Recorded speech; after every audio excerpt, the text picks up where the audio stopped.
You got to call it for what it is. A white supremacist came into our community and executed people because of the color of their skin. 3 years ago today, 10 black people in Buffalo were killed in a racist act of violence. Each of them carried a light that hate tried to extinguish, but that light lives on in us if we choose to carry it forward. And tonight, we remember their life and legacy with a day of service. Let's continue to move forward in their memory as best as we can as a strong and loving community. We will never forget their names: Catherine Massey, Hayward Patterson, Celestine Cheney, Andre McNeil, Margus Morrison. Pearl Young, Geraldine Talley, Roberta Drury, Ruth Whitfield, Aaron Salter. We will never forget the impact that day had on this community. And good evening, everyone. I'm Scott Levin. And I'm Mary Alice Demler. All day long, remembrance ceremonies have been taking place across Buffalo, from the tops on Jefferson to the steps of City Hall, and neighbors helping neighbors with acts of service. Tonya Side has been there for it all today and brought you live coverage on our streaming app, WGRZ+. Now, our team coverage continues live at 5. Our Alyssa Clausell is standing by in East Buffalo. But first, 2 on Your Side's Kelly Dudzik recaps that ceremony on Jefferson Avenue that just wrapped up about 2 hours ago. Kelly? Well, Scott and Mary Alice, as people gathered here today to remember the 10 people who lost their ago, there was a message of hope and resilience. Family members placed wreaths at the Tops Memorial here on Jefferson Avenue and shared a moment. Before we heard from several speakers, they spoke about how the East Side has overcome the hate that the shooter brought to the community and how it stood up for itself in the face of this tragedy. We will keep building, even through threats.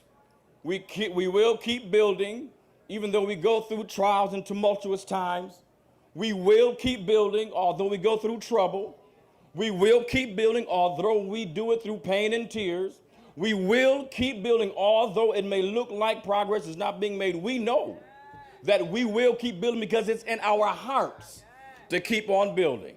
Why? Because we are Buffalo strong, and we are better together because Buffalo sticks together, and we will stay together.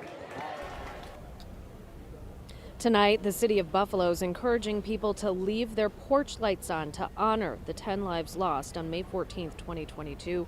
And City Hall will also be lit up in orange to honor them as well. Now I'm going to send it to my colleague Alyssa Clausell to continue our team coverage.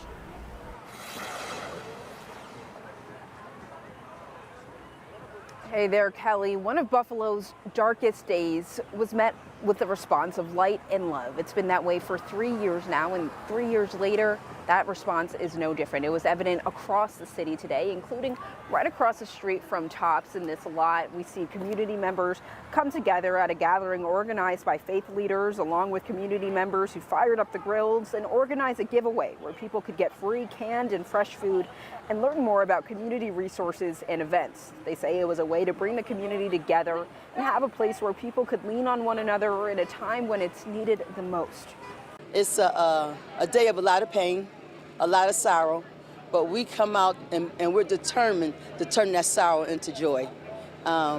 Some people, I just talked to someone, yes, she's still afraid to come down here, haven't went back into the grocery store yet, but we made an effort to make sure the community know this is a safe place, and there's a lot still here. People, as you can see, people are going to be here all day long, just loving on each other and supporting each other. Pastor Joyce Badger, along with other faith leaders, are in this lot not just today, but multiple times a week, handing out these resources, and in some cases, they tell me, to people who are still not quite ready to step foot into this Tops. And now, just across the street here from this Tops, the event is still going on. There's still a few people here, though it's much smaller than it was earlier on in the day, but people will likely still be out here throughout the day. They're packing up the food now, so folks, if you still need some resources, want to come out, you still have some time. Live and on your side in Buffalo, Alyssa Clausell, Channel 2 News.